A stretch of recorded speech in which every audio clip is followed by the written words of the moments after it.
Welcome to the Shock Your Potential podcast, where we focus on creating positive, productive, and profitable workplaces.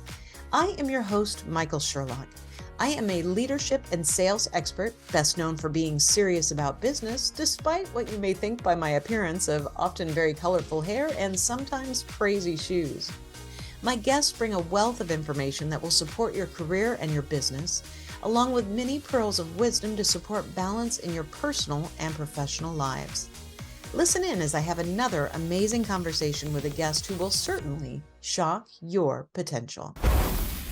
Jason Treu is an executive coach. He works with executives, entrepreneurs, and rising stars, which I think we all know that we've got that in us, to maximize their leadership potential and performance and build and execute your career blueprint, which, you know, if you listen to me at any time, is one thing that I'm really passionate about, is how you take control of your executive career choice. He's also a best-selling author of Social Wealth, a how-to guide on building extraordinary business relationships, and it's sold more than 45,000 copies. I might have to pick his brains on how to sell more of my books. He was a featured TEDx speaker in Wilmington in 2017, where he debuted his breakthrough team building game, Cards Against Mundanity. Which I love, Cards Against Humanity. And he hosts a podcast show himself, Executive Breakthroughs, where he brings on game-changing CEOs, entrepreneurs, and experts, and they share not only their breakthroughs, but their breakdowns, which we always know, talking about what didn't work, sometimes teaches us much more than what did work. So, Jason, thank you for joining us today. Hey, it's great to be here and talk to your fantastic tribe. I have a great audience. I really love them, and they're very, very passionate about what they do. So I know that you're going to have a lot of great tips for us. And so I like to hit the highlights on your bio, but I like to leave the rest of it up to you. So tell us a little bit about yourself, your business, and how you help people to shock their potential.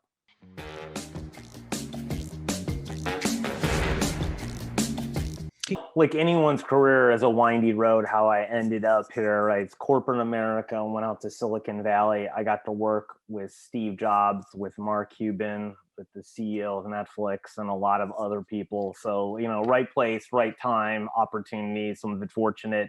A lot of it's just working hard and making some good choices in your life and your business career. And then, later on, as I was going through this, I realized things that I enjoyed. Part of it was the human behavior element of this, and the choices and culture and the people operations were the things in times when I would do my best, and I found that it really didn't matter what I was doing, that was when I maximized my own potential, produced the best results, and was the happiest. And so I thought to myself, well, why not focus on that and help people try to recreate that in their own world? And then decided to try this, as a side hustle, and, did it as I had, full-time job, and, then just made the transition over time as I proved the model would work, and actually someone would give me money, right? Because end of the day, right? Like a lot of people have ideas, but someone told me early on, until someone gives you $1 for your idea, it really doesn't matter. So I felt like that was a good way, and then just started in this 8-9 years ago, and here I am, and working through a crazy pandemic. And today I work with different groups of people. I work with organizations, I work with individuals, and then I work with teams. And it's really spanning anything from their career blueprint. I have people in transitions, no matter where they are. I have people that get stuck in their career path, don't know what to do, want to get promoted, advancement. And I have another set of people that just, they need to improve on their skill sets, right? Management, leadership, teamwork, other things. And then, organizationally, then it's training their teams, their leaders, their managers, and then a lot of HR people come to me about HR function specific things. And so that part of it's and then underlying it, a lot of speaking. So I love doing that. It's always fun on a lot of different issues. So that's what I do every day. I love it. When I was taking notes, which I always do, but I love when you talk about, getting people focused on improving their skill set. That's something I'm really, really passionate about. And with leaders, especially, to have a level of awareness, to know when, like you talk about their breakthroughs and their breakdowns, is that to me, one of the most important parts of all of our professional journeys is being able to look at the mirror and say, okay, you're not you're not right on with this. Maybe you're not relating to your team well enough. Maybe you're not motivating enough. Maybe you haven't learned the skill of delegation or how to develop somebody to the next level. And I've seen a lot of leaders in my time, and some that, are very, very good, some that are very, very bad. And the ones that I'm always most concerned with are the ones that have no idea how to reflect and how to use what they see in that reflection to make themselves better. So it sounds like that's something that you're really passionate about and you try and bring out in people. What kind of challenges do you see when you're working with people and maybe they don't take the best, most clear look in that mirror? Well, the lack of self-awareness, right? I mean, Tasha Eurich is like probably the number one self-awareness person, and she's got a great book called Insight, and I've spoken to her quite a few times. And their research said that 95% of people think they're self-aware, but only 10 to 15% are. And the skew is it's higher for women than men, or like if you take a look at the data and numbers. And I would say that's the biggest problem when I'm working with people, is that they get in the way of their success. Mhm. Because like Brene Brown and Tim Ferriss had a podcast early in the year, and Tim Ferriss has changed his entire business around. Instead of being more about efficiency, it's more about his mind, because he realized that's what held him back in his business and his personal and professional life, was his Mhm. lack of understanding between his ears. And his own self-awareness was really holding him back. And that, I think that is the biggest challenge for anyone 30 to 60, is your own mental awareness of your own behaviors and patterns, and your curiosity to dig through that, Mhm. and to stay open and be humble and look at that, because that's what stops more leaders. I mean, that's the biggest issue with all organizations, is the leadership lack of self-awareness and commitment to their own skill sets and understanding what's required to get better. Because smart people hit a ceiling at some point, right? You run out Mhm. of runway that you can do as an individual, and it is different levels for every person, but eventually you hit there. So if you don't invest in yourself and don't invest in understanding what's around you and stay curious about how can I get better, what effect am I having on other people, and not look at it like I've been successful, so therefore I'm right, which is most Mhm. people. I mean, it is much rarer when you find people doing this and going out, but it is eventually your downfall. And what happens to people is it's a slow unraveling. It's very seldom that someone falls off a cliff. So what'll end up happening is the business won't do as well, and then over the years it'll start to decline. They'll find their Mhm. personal life starts to decline as well. But like most, I mean, how many people are getting married and getting divorced in 6 months? It's usually taking years, right, or decades, and then they end up Only if you're very, divorced. very famous. Yeah, well, that's true, right? Exactly. That's true. There you go. But outside of that, it really, so this slow unraveling is the problem for people, because they don't see the precipitous decline, because it's Mhm. hard to look at it over time. That really changes the game and the landscape overall. And so you're going to see a lot. There's massive opportunity, but then there's massive hurdles for the people that have those positions as well, that Yep. they could find themselves in really challenging situations and out of jobs, or like having to take step back, or Mhm. being promoted around because other people get ahead of them and take several Yep. steps. So I think that's going to be the huge challenge going forward, because the rules of the game are massively shifting. And I Mhm. think people are very slow to adjust, and they have been over time, because it's the same thing in business school. It's like they don't teach you soft skills, they don't teach you teamwork, they don't teach you real communication, they don't focus on all of the areas that, if you look in jobs for leaders and successful leaders and managers, are really the things that are helping them get to those levels. And that Yep. becomes the problem, because you don't really know what it is to do, and you're not learning them, and it's not in the back of your head. So it's these are the things that I think are shaping people's career. And this is even if you're a solopreneur or you're whatever, these are all the same skill sets and many of the things that you will need to get than if you're working in a Fortune 100 company.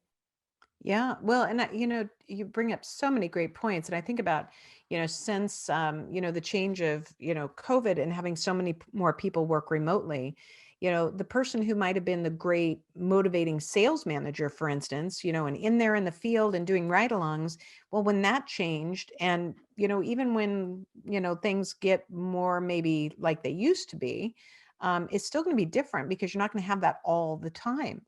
And so the flexibility of a leader, a sales leader in that environment to, okay, say, well, how do I still motivate my team when I'm not in there going, rah, rah, rah, let's go, or here's this, and let's try Yep. this right now. They're just different skill sets that if, I mean, bringing onboarding employees in a remote environment, making them feel attached to the company, to their team.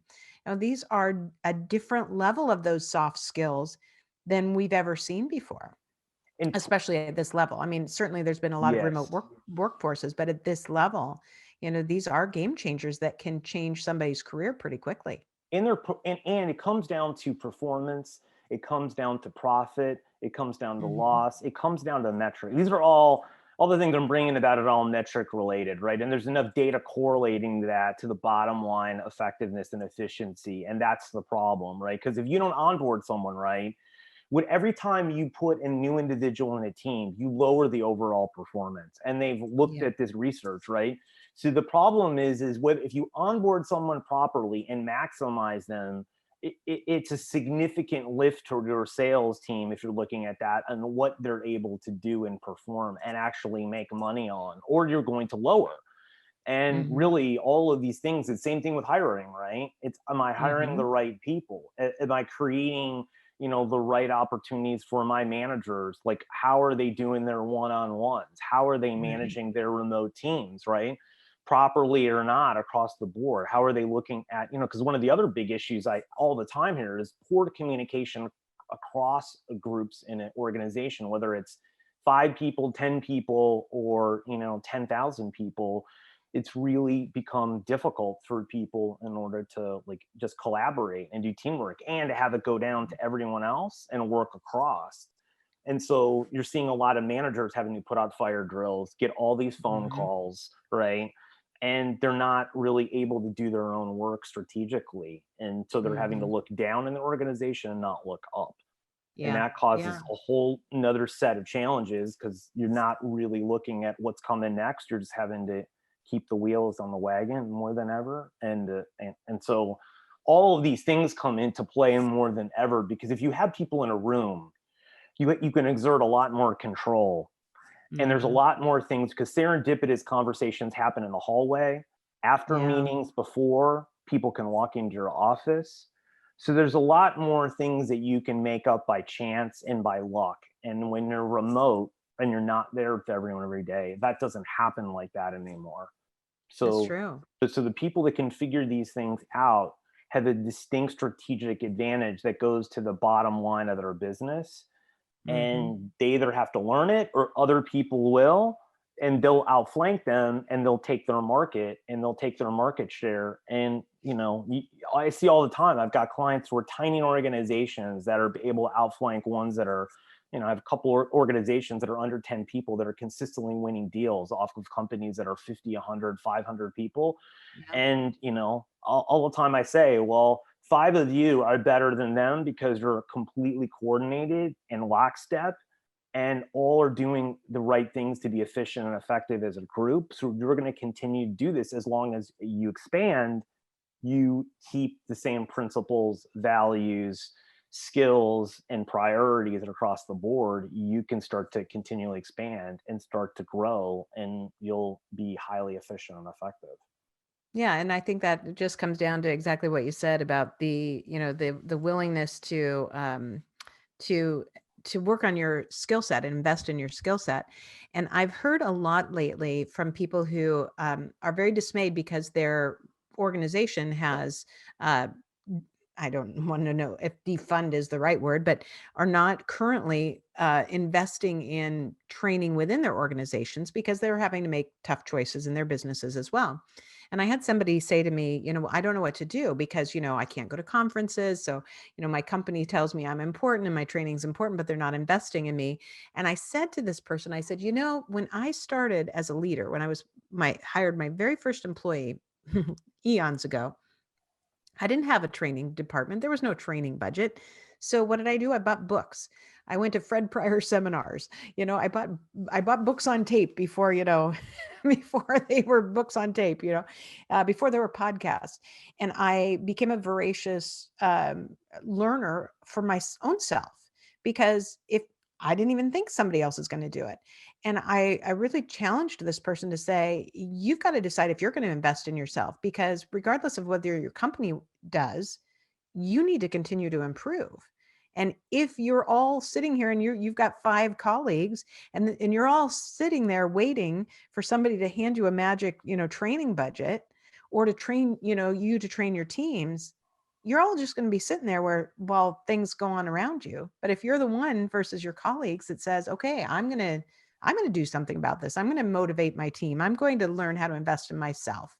Then you're going to be the one that outperforms your colleagues because you're not sitting still waiting for it to happen. And it's a huge investment, right? It's, Tony Robbins said it's about resources or being resourceful, not resources. And I think it's completely true. I have clients at Amazon and like they've done wondrous things around them. And you're thinking, my God, Amazon's like one of the leading companies in best. There's like small things, like a tiny little thing one of my clients do is that he has got like 30 people that he either reports in 2 levels above or 1 down or peers. Over last year, I had him meet with all of them and ask a set of questions about how he can work better with them. What are they working on? What are their challenges? Like, what are their opportunities? And he's improved all these relationships with all of these people. He's found business deals and opportunities because smart people see all these trends. Yep. So he found deals now, and he does work in sales of like more than $100 million of different deals and how to help people in doing it in 1 year. And he ended up getting promoted way faster than normal. As a year is very, very quickly, right? Which made a significant impact on his financial outlook, right? And what he was able to do. And that's all he did over a year. He just sat down, asked them questions and followed up. He asked all of them, he said, how many people have gone in, like my peers or your peers, gone in and done this across the board? And there wasn't a single person. We're talking Amazon, right? And I give this an example for people to realize that like these are star players, like, and they're not doing it. So if you do it, imagine what the opportunity is and what you're able to do when you have the secret sauce and all the rest of these things, and you have yourself, right? And just stay curious. It's pretty amazing across the board, and just things like teamwork, right? And understanding that like no baby was born under being a great leader or manager, understanding how to do teamwork, right? Like it's learned behaviors. We have to learn it.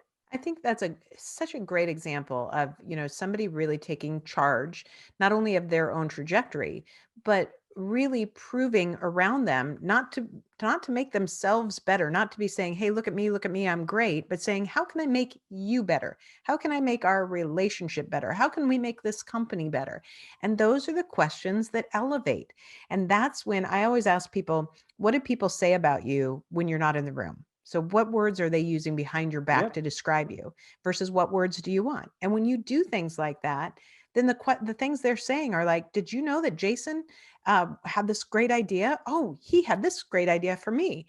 Oh, he made me this connection over here. Oh, look what that did for my business. And all of a sudden you're the connector, or you're the idea, or you're the hand across the bridge.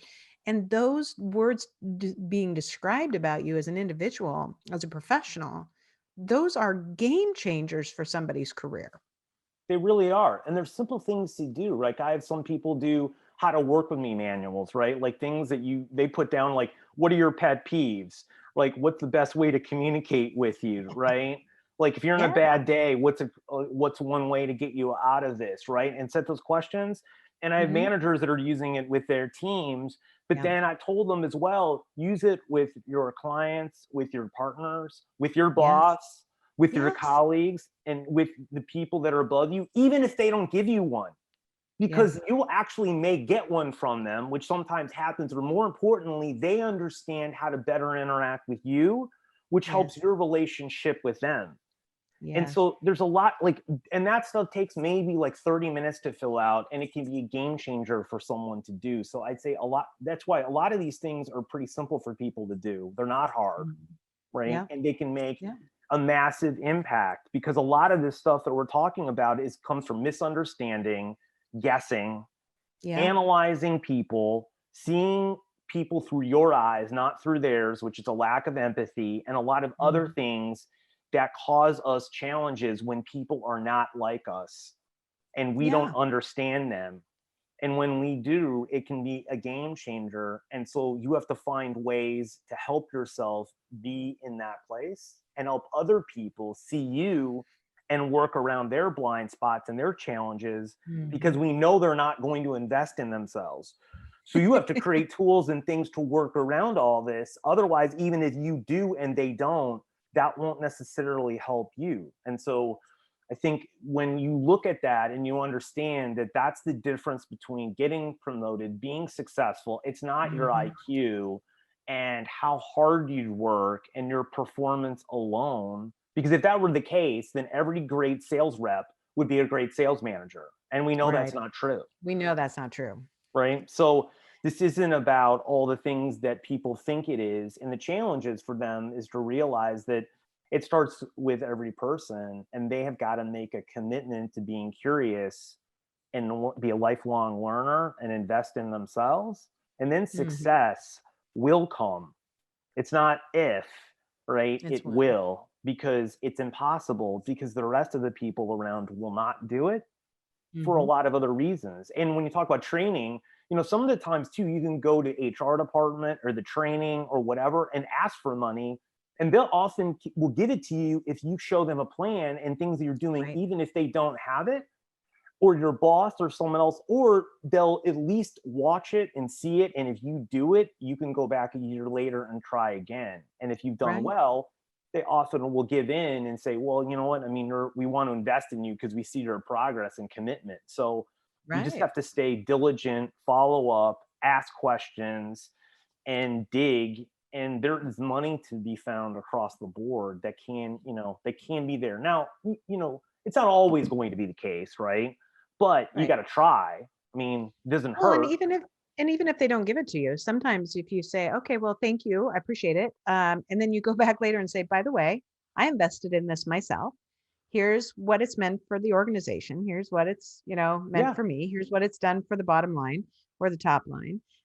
You can get a lot of attention that way, and maybe the next time you come and make a request, they go, "Well, wait, okay, let's talk about it. Maybe we can." And so that's part of that investing in yourself. Yeah, I agree. And a lot of times that's what it takes, right? People to follow up and to do it. And the difference is when you ask for something like that, is you're showing the organization you're hungry and you care Yeah. and you want to do Yeah. better. It's not the same thing as asking for a raise or a promotion Right. or more. It's completely different. So you don't have to feel like they're asking for a handout when you're doing that, because you're trying to better yourself for your position and the organization itself. So they're two separate things. So Yeah. people don't get mad at other people that make these requests. They might say it's not there, but I've never heard of that ever happening before from anyone. It's not the same thing as someone asking for money. So I absolutely agree. And you're right. I mean, it really comes down to showing, hey, I want to continue to be better in this job. I want to be continually better for this company. And I understand that my training and the advancement of my skill set will be of an increased value to this organization. And believing that and really understanding that, businesses have to make decisions on ROI. And so when we're asking for those things or looking for those things, to think in terms of ROI, let me show you what this is going to give back to the organization. And you may not always get it, but it also proves that you're thinking in the better, for the betterment of the entire company. And I think the other way for people to think about this too is the reason why you want to invest in yourself is not only do you have to have yourself be better, you have to raise everyone else around you up, right? So Yeah. that's why I found, years ago, the teamwork issue is one of the critical parts of businesses that they consistently miss. And I always say that teamwork is a strategic priority, yet I've never seen it on a top 5 list for a company, right? Because that Yeah. causes more problems than anything else for people is the inability to work in their team across teams and to get the most out of people, because that is the Mhm. difference, right? Because in today's world, it's not just about your performance anymore, it's about performance of other people. How many people Mm. listening to this have got performance bonuses linked to what the company does, right? Or what their team Yeah. does, or what their group Right. does, right? Well, that is why you need to look at how can I improve my communication with people, everything else across how can I work with people better, right? How can I get the most out of them? How can I use peer recognition? How can I use all these other things to lift up the people around me, right? Even if I'm an individual contributor, and even if your manager doesn't do it, there's a lot of things that you can do to go around to make people better. Like, one of the things I told people, at Thanksgiving or any other time, and you could probably make this up, is to send people cards, right? Or Yeah. whatever, and just say, thank you for being, helping me this year on this project or that one, right? And I appreciate it. And it really made an impact for me, and tell them why. And you could write 3 sentences in an email, and you could say, I just want to thank you around, Thanksgiving time, or you could just do it at any point, right? Like every quarter, you could say, look, I'm going to write a note to all my teammates, thanking them Right. for one thing they've done for me. Spend 3 lines doing it. Like, what did they Mhm. do? What was the impact? And just saying you're grateful, and that's it, right? Or Yeah. people in the company that you're working with. And I mean, it's pretty simple. Yeah. And they'll never have gotten that from someone else. And let me tell you, every one of those people will want to work with you because Yeah. they'll know you care about them. And the underlying thing of all great teamwork is trust. And the number one factor of trust is caring.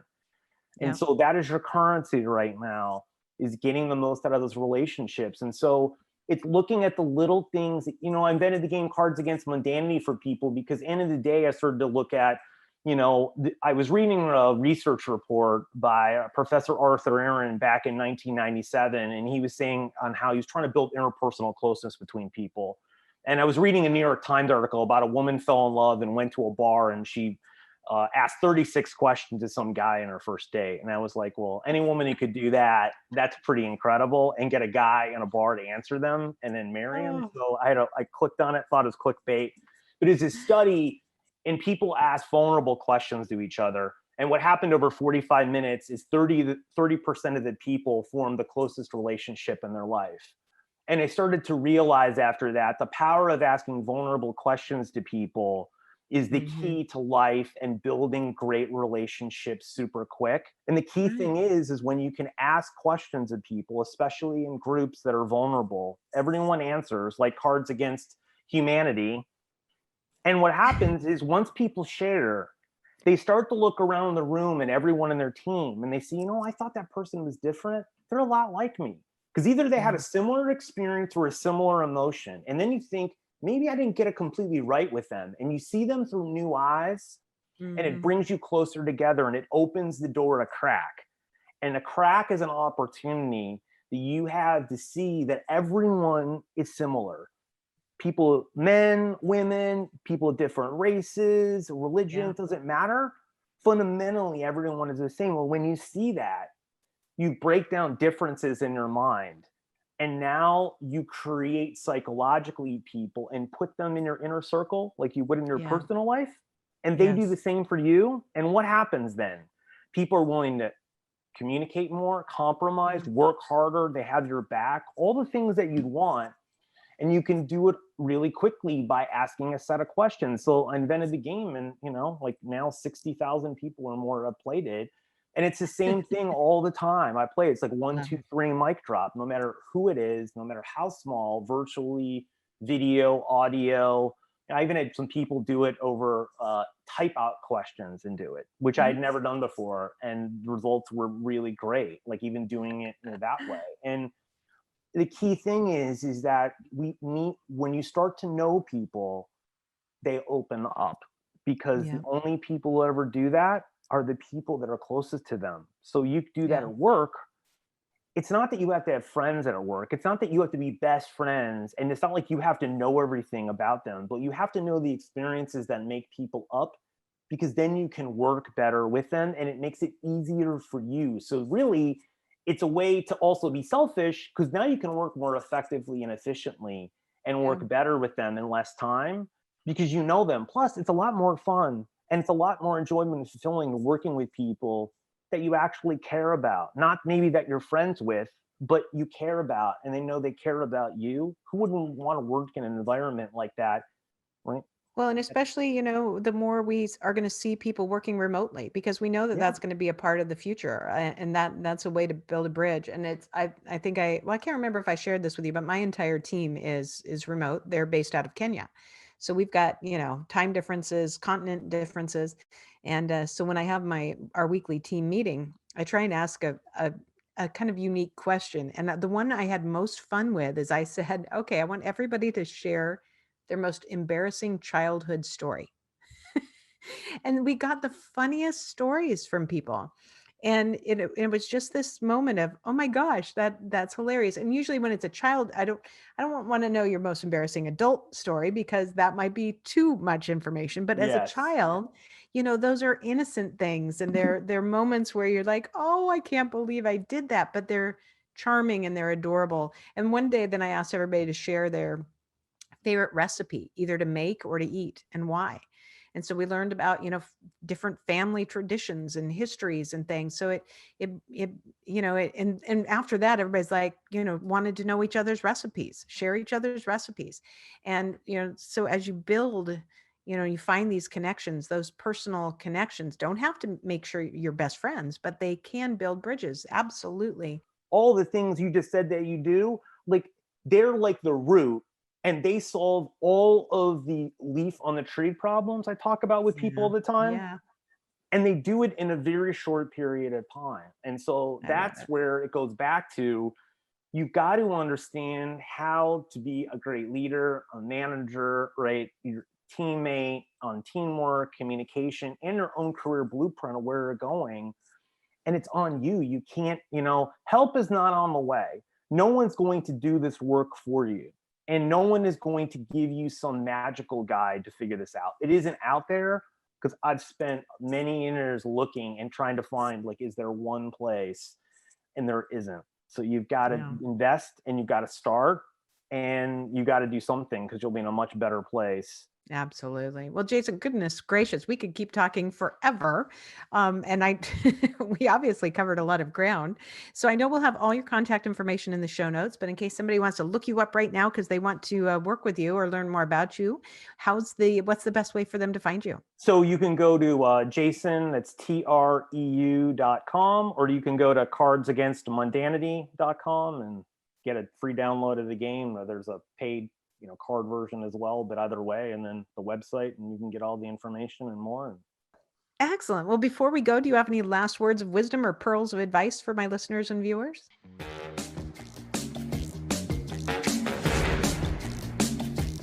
You have to have a quarterly plan on the skill sets and things that you want to get better on. And otherwise, you won't get better, and you're going to hit significant headwinds in your own career, no matter, even if you're doing well. So I would say everyone to sit down and figure out. And if you're like, well, I'm not really sure where to do, start somewhere, right? Start trying to figure out, okay, I want to work better on teamwork, or I want to be a better leader, and start somewhere and start working on that, and commit to a small set of issues and things that you can do, and then do them and learn from them, and you'll soon see the benefit payoff. And I always say that the key thing is you've got to get evidence, because we are evidentiary creatures, and then you're willing to take more leaps of faith. Excellent. Thank you so much, Jason. It's been a pleasure having you as a guest today. Thanks for having me on. Thank you for joining us on another episode of the Shock Your Potential podcast. And as always, don't forget to subscribe, rate, and like us today.